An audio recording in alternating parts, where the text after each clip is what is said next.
सहन नहीं कर सकता हूँ, ये समझ लीजिए। पैर दे दूंगा, जल जंगल जमीन नहीं जाएगी, नहीं जाएगी। पैर दे दूंगा इसके लिए।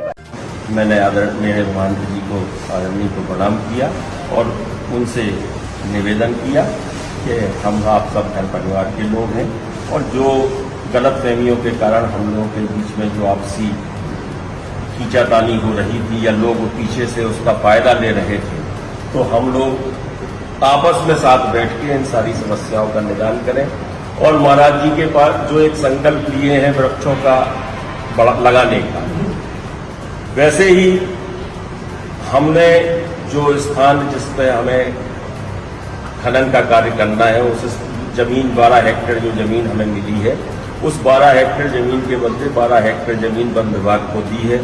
उस पर पेड़ पौधे लगाने के लिए 2 करोड़ 63 लाख रुपया भी शासन के पास जमा कराया है। वो वृक्ष लगाए जाएंगे उस स्थान पर।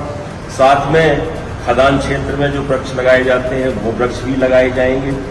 और वैसे भी छतरपुर में मैं वृक्षारोपण का कार्य आज से नहीं अनेक वर्षों से कर रहा हूं। बागेश्वर महाराज जी ने भी 11 लाख पेड़ों का जो संकल्प लिया है उसमें भी सहभागी रहता हूं और वृक्ष लगाना है। वृक्ष हम लगाते रहते हैं और वृक्षों की संख्या को हमें दिनों दिन बढ़ाना है, जिससे हमारे क्षेत्र का, हमारे इलाके का पर्यावरण अच्छा रहे।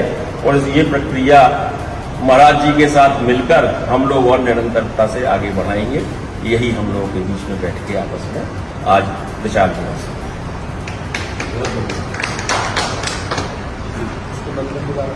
ठीक। श्री सीताराम। आज हम लोग ओरछा धाम में रामराजा सरकार के चरणों में यहाँ कनक भवन में हमारे पूज्य गुरुदेव सिंघारी जी महाराज के सानिध्य में अर्जन भैया, जिनकी खदान बैदपुर जंगल में लगनी है, मुझे जो अखबार पढ़ने के बाद में ये जानकारी मिली थी कि वहाँ पर 25,000 वृक्ष काटे जाएंगे, वो जानकारी के तहत मैं वहाँ पर गया और उस संघर्ष को जारी किया था। बाद में चाचा ने मुझे अभी आज बैठ करके पूरा वृत्तांत बताया कि वहाँ पर जितने वृक्ष कटने हैं उससे दुगने वृक्ष लगाए जाने हैं। उसके लिए कई हेक्टेयर भूमि वहाँ पर उसके लिए आवंटित कर दी गई, चाचा के द्वारा खरीद करके दी जा चुकी है और लगभग 2 करोड़ 63 लाख रुपए उसमें वृक्षारोपण के लिए भी दिया जा चुका है। और चाचा ने भविष्य में भी हम संतों के पास में बैठ करके संकल्प लिया है कि आगे बहुत से पेड़ लगाए जाएंगे, सैकड़ों हजारों की संख्या में पेड़ लगाए जाएंगे। साथ मिल करके कुछ भैया को ठीक से बातें समझ में नहीं आई, कुछ हमें ठीक से बातें समझ में नहीं आई, जिसके कारण से जो वहाँ पर लड़ाई झगड़ा हुआ, मुझे भी उसमें बहुत खेद है। हम साधु ब्राह्मण को आपस में लड़ना नहीं चाहिए, ये उचित नहीं है। लेकिन जिस प्रकार से वहाँ पर ना समझ के कारण से ये हुआ है वो निश्चित ही अनुचित है और हमारी आपस में बैठ करके चर्चा हो गई है। सारी प्रक्रिया को यहीं पर रोक दिया गया है। आगे न तो चाचा की आगे प्रक्रिया बढ़ाएंगे और न किसी प्रक्रिया को हम जैसे इसको मैं सहन नहीं कर सकता हूँ, ये समझ लीजिए।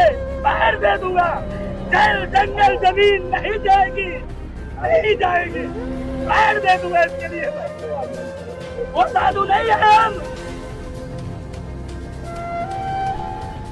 दोहराया जाएगा जब वो आंदोलन पुनः शुरू किया जाएगा। प्राण चले जाएंगे लेकिन पेड़ों को नहीं कटने देंगे।